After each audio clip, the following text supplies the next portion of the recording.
You know when you're playing like a college football video game and you just discovered the infinite money cheat code? Oh yeah, the best feeling. Right. Suddenly you're completely rebuilding your stadium, you're hiring away every five-star coach from your fiercest rivals, and your roster is just entirely stacked with 99 overall players. It's ridiculous, and it's incredibly fun. Yeah, but it's entirely fictional. Except, well, if you've been paying literally any attention to Baton Rouge lately, that fictional scenario is suddenly very, very real. Welcome to the Deep Dive, customized just for you. Today, we are looking at the absolute paradigm-shifting 2026 offseason of LSU athletics. It really is, it's the closest thing to a video game simulation we have ever seen in the real world of collegiate sports. Completely. The sheer scale and, the velocity of what has happened over the last few months is just staggering. It rewrites the rules of team building. It is unbelievable to watch unfold. So to figure out exactly how they pulled off the most aggressive, and let's be totally honest, the most expensive roster and coaching overhaul in the history of college sports, we've pulled together a massive stack of sources for you today. We really have. Yeah, we've got the latest SP Plus analytics breakdown from the Hunt on LSU show, a really deep financial dive from Sports Illustrated historical recruiting data straight from 24/7 Sports, and the very latest Vegas odds from FanDuel. So much data to get through. Right. And our mission today is to essentially tear down the mechanics of this unprecedented spending spree and figure out if it will actually translate into a national championship. Because assembling a super team on paper is one challenge, right? But actually winning with it in the modern Southeastern Conference is a completely different beast. Oh, 100%. To really understand the team that's going to take the field this fall, we actually have to start in the front office. Yeah. Because the strategies being deployed there are, well, they're making everything else possible. And that brings us directly to Verge Osbury. He's the newly permanent athletic director at LSU. I was reading that Sports Illustrated piece, and what he's doing doesn't just feel like a traditional athletic rebuild. No, not at all. It feels like a hostile corporate takeover. He essentially treated the program like a distressed asset, and he brought in serious capital to just liquidate the competition. What do the actual numbers look like on this overhaul? The financials are, they are jaw-dropping. First, Osbury had to clear the slate. According to Sports Illustrated, he ate a $54 million buyout just to fire head coach Brian Kelly. Wait, $54 million just to tell a guy to go away? Just to open the door. Yeah. And then he turns around and hands Lane Kiffin a 7-year, $91 million deal to leave Ole Miss and take over the program. Unbelievable. But that wasn't even the move that broke the industry. Osbury brought back former LSU head coach Ed Orgeron, naming him the assistant to recruiting and defense. And he armed Orgeron with a staggering $40 million budget specifically dedicated to the transfer portal. Well over $180 million at the football program's leadership and acquisition strategy in a single offseason. My question is, how does a $40 million portal budget actually function? Are they just, dropping briefcases of cash on living room tables, or is there an actual structural mechanism to this? If we connect this to the bigger picture, you have to remember where we are in 2026. The NCAA's old enforcement of amateurism is completely gone. We are operating in a fully legal pay-for-play landscape now. Right. The Wild West. Exactly. So Osbury isn't just spending money blindly. He's utilizing these incredibly complex legal structures. That $40 million isn't a slush fund. It's distributed through university-aligned LLCs and donor collectives that function almost entirely like a venture capital firm. Yeah, they evaluate a transfer player's market value. They project their impact on winning, which obviously correlates to university revenue, and they sign them to legally binding performance and marketing contracts. Osbury saw this new reality and just decided LSU wasn't going to just adapt. They were going to monopolize the market. And he didn't just stop at football, right? The Sports Illustrated piece notes he took this exact same blueprint and aggressively applied it to the basketball program, too. He really did. Yeah. He fired Matt McMahon, brought back Will Wade, and paired him with former head coach Johnny Jones. But the wildest detail in the source material is this $13 million basketball transfer budget and how they are using it to bring in literal professional talent from the EuroLeague. How is that even legal? It comes down to this newly discovered legal loophole regarding international contracts. By reclassifying these European professional contracts as, quote, educational NIL partnerships, LSU's collective essentially buys out a player's EuroLeague contract and sponsors their education in America. That is insane. Right. It allows Will Wade to legally recruit grown men who have been playing professional basketball in Spain or Greece, bring them to Baton Rouge, and pay them out of that $13 million fund. It's a fundamental shift. I mean, they are no longer running an amateur collegiate program. They are managing a professional sports franchise operating under the banner of a university. So Osbury secures the funding, sets up the LLCs, and gives his coaches the ultimate corporate credit card. Now we have to look at the product they actually bought. If you hand Ed Orgeron and Lane Kiffin a $40 million venture capital fund, what does that yield in the transfer portal? It yields absolute historical anomalies. According to the historical data from 24/7 Sports, LSU secured the #1 overall recruiting class and the #1 transfer class in the exact same cycle. Combined, they achieved an overall roster score of 349.00. I know recruiting sites have been tracking this stuff for decades. Has any program ever hit a number like that? Never. In the entire history of modern recruiting rankings, no team has ever assembled a class rated this highly. The scale of the influx is just difficult to overstate. I mean, they brought in 19 high school enrollees. And that includes five-star generational defensive line talents like Lamar Brown. Right, exactly. But the core of this operation was the portal. They brought in 41 transfers. 41. That is almost half a football team swapped out in a matter of weeks. It is a complete overhaul. Yeah. They secured transfer quarterback Sam Levitt, who is coming in to compete with elite incoming freshman quarterback Huzan Longstreet. They brought in Jordan Seaton to completely anchor the offensive line. Wow. And what makes this truly dangerous is that you are pairing this unprecedented 41-man transfer class with a roster that already returns 60% of its offensive production. Right, because they still have that incredible running back duo of Harlem Berry and Caden Durham returning, plus a highly productive tight end in Trey'Dez Green. So they've mixed established elite SEC talent with the most expensive transfer class ever assembled.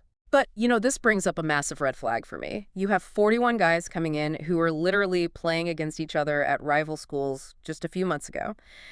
How do you build actual locker room chemistry with an all-star team that was assembled overnight? That is the multi-million-dollar question, isn't it? Yeah.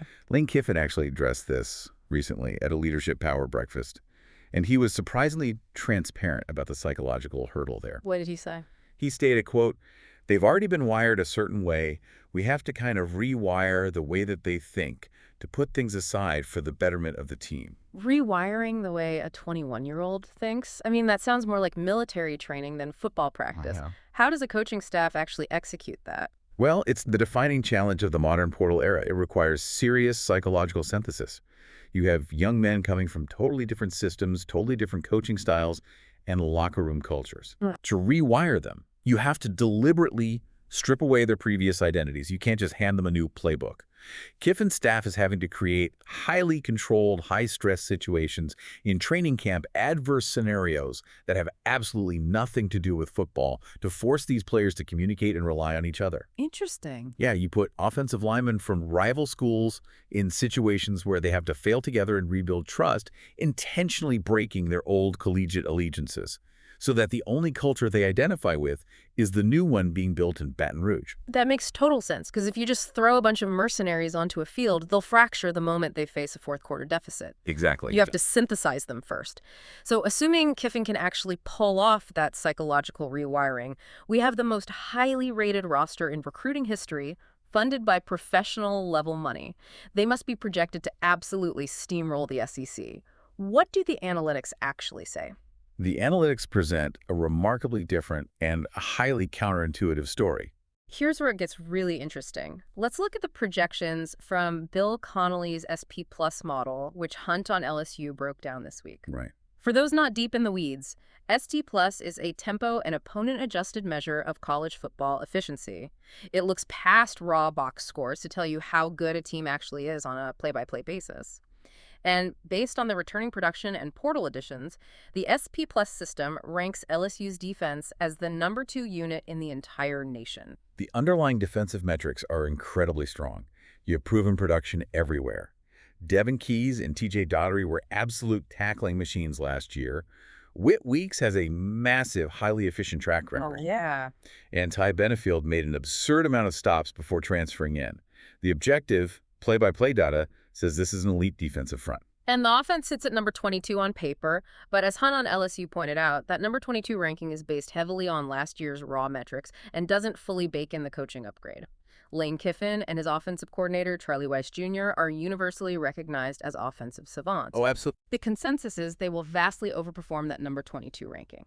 So we are looking at a top 2 defense and an offense guided by a genius play caller. And yet, despite all of those elite metrics, the SP plus win projection for LSU is only 8.5 wins. I just can't wrap my head around that number. If their defense is second in the country and their roster is breaking all-time historical records, why are they stuck at 8.5 wins? Why are they sitting in the exact same projected win tier as teams like Missouri and Florida? Are they actually an elite team, or are they just the richest members of a really crowded middle class? What's fascinating here is how the new structure of the SEC completely warps the math, creating this incredible data paradox. By 2026, SEC teams are playing a 9-game league schedule. This is a massive, massive shift. Right, because of the expansion. Exactly. In the old days, every team in the conference had a guaranteed, easy, non-conference win against an FCS school baked into late November. That built-in padding is just gone now, replaced by a brutal conference matchup against a roster full of future NFL draft picks. So you're trading a guaranteed win against an overmatched opponent for an absolute dogfight. How does that impact the overall conference projections? It means the margins of victory have virtually disappeared. Hunt on LSU highlighted a stunning statistic from the SP Plus breakdown. 50% of all SEC games are now decided by just one score. Half of them. Half the games in the entire league come down to a single possession. Because of this depth of talent and the brutal schedule, an unprecedented bottleneck is formed in the middle of the conference. Mathematically, there are 9 different teams projected to win between 7.0 and 8.6 games. 9 teams separated by just a game and a half. Exactly. Texas A&M, LSU, Alabama, Oklahoma, Ole Miss, Tennessee, Missouri, Florida, they are all mathematically deadlocked. So having a 349.00 recruiting score doesn't mean you win games 45-10 anymore. Precisely. In modern college football, having the number 1 roster doesn't guarantee you a string of blowouts. It just guarantees that you have the raw materials required to survive those coin flip games in the fourth quarter. When half your games come down to one score, talent is just the ante required to sit at the table. Okay, if 9 SEC teams are mathematically deadlocked in the projections and raw talent is essentially a wash among that top tier, how does the math break down? You aren't going to consistently outmuscle these teams on the field. So the only way out of that 8.5 win bottleneck is finding an external advantage. What are the hidden variables that push a team like LSU into the college football playoff? It comes down to 2 major external tiebreakers: schedule luck and coaching continuity. Let's look at the schedule, because Hunt on LSU broke this down, and it looks incredibly favorable. In a chaotic 9-game SEC slate where everyone is taking losses, LSU somehow drew the bottom 3 projected teams in the entire league. They really lucked out there. They get Kentucky, projected at 3.7 wins. They get Mississippi State, projected at 3.8 wins. And they play Arkansas, projected at 5.0 wins. They also drew Auburn, who is projected 5th from the bottom. Yeah. When you are navigating a conference where the top 10 teams are constantly beating each other up, getting to play the bottom tier is a massive mathematical advantage. Every game you play against a sub-5 win team is a week you aren't sustaining the physical and emotional toll of a top 10 matchup. And the advantage extends to where they play their toughest games, too. The home slate at Tiger Stadium is a gauntlet, but they have the home field edge. They open the season against Clemson. Later, they host Alabama and Texas A&M. And for the first time since 1953, the Texas Longhorns are coming to play in Death Valley. That environment is going to be absurd. Oh, it's going to be electric. But I have to push back on this idea that an easy early schedule is entirely beneficial. You have a roster with 41 transfers. We just talked about Kiffin needing to psychologically rewire these players. Does playing the bottom tier of the SEC actually help build legitimate momentum? Or does it just give this newly assembled team a false sense of security before they have to face a fully unified team like Alabama or Texas? This raises an important question about the life cycle of a newly formed team. For a roster relying on 41 transfers, a favorable early schedule isn't a crutch. It's a vital, necessary runway. How so? Well, think back to the rewiring process. You can do all the trust exercises you want in training camp, but until you take live game reps, you don't really know how players will react under pressure. They need those early games against lesser opponents to figure out how to communicate blocking assignments at game speed, how to execute Kiffin's high-tempo offense without drawing penalties, and how to inherently trust the guy lining up next to them. If they opened with a brutal stretch against Alabama and Georgia, their lack of chemistry would be exposed and exploited immediately. A softer slate gives them the grace period they desperately need to synthesize their talent before the margins shrink to zero. That makes the second intangible variable we mentioned, coaching continuity, even more critical, because that runway for building chemistry is severely shortened if the coaches are also trying to learn how to work together. And according to Sports Illustrated, even though Lane Kiffin is technically new to Baton Rouge, his staff is incredibly stable. He essentially imported his entire offensive infrastructure from Ole Miss, Which is an enormous operational advantage. At Ole Miss, Kiffin won 55 games in 6 years and directed the SEC's top offense 4 different times. Crucially, he didn't just bring his playbook to LSU, he brought the teachers who wrote it. Yeah. He brought offensive coordinator Charlie Weiss Jr., his running backs coach Kevin Smith, his tight ends coach, and his receivers coach.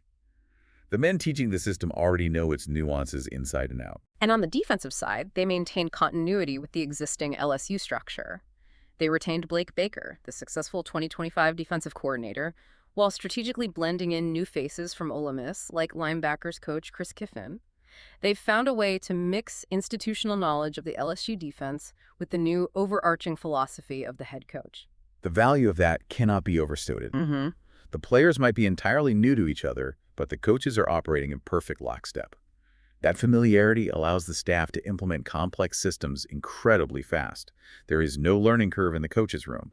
They hit the ground running on day one, which maximizes every single practice rep for those 41 incoming transfers. When you lay it out like that, it's clear why the odds makers aren't overly concerned by the 8.5 win SP Plus projection. Looking at the latest FanDuel odds, LSU is a heavy -490 favorite against Clemson in the season opener. Wow. They are sitting at +370 to win the SEC outright and +2,000 to win the College Football Playoff National Championship. Vegas clearly sees the mechanics we've been talking about. Odds makers understand that mathematical projections like SP Plus often establish a baseline. That 8.5 wins is their floor. But the ceiling, when you combine a 349.00 talent score, a highly favorable schedule runway, and Lane Kiffin orchestrating the offense, the ceiling, is unquestionably a national championship. So what does this all mean for you, the listener? We've looked at Verge Osbury treating the athletic department like a hedge fund, executing massive buyouts, and establishing a $40 million venture capital system for the transfer portal. Yeah. We've seen Kiffin and Orgeron use that funding to buy the highest-rated portal class ever recorded, and we've analyzed how their specific coaching continuity is uniquely equipped to guide this roster through the brutal one-score margins of a 9-game SEC schedule.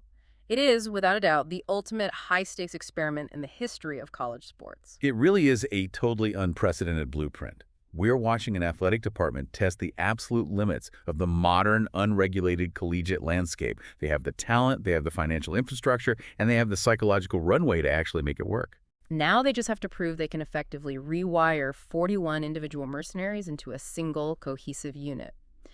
But before we wrap up this deep dive, I want you to consider the broader implications of what we've uncovered today. Big picture. Exactly. We've talked extensively about Verge Osbury's strategy. With a $40 million football portal budget driven by university-aligned LLCs, head coach contracts pushing $100 million, and a basketball team built on EuroLeague professionals through creative legal loopholes, LSU hasn't just rebuilt a college athletics program. They've essentially created a fully professionalized university sports franchise. The facade of amateurism isn't just cracking, it has been entirely obliterated. Completely gone. So the question I want to leave you with to mull over is this. Is this 2026 LSU model the ultimate demise of traditional college athletics as we know it? Or is it simply its purest, inevitable evolution? Because if this video game infinite money cheat code actually results in a national championship this fall, you better believe every other major university in the country is going to restructure their entire athletic department to find the exact same cheat code for themselves. Thank you for joining us on this deep dive, custom tailored just for you. Keep questioning the information you consume, and we will catch you next time.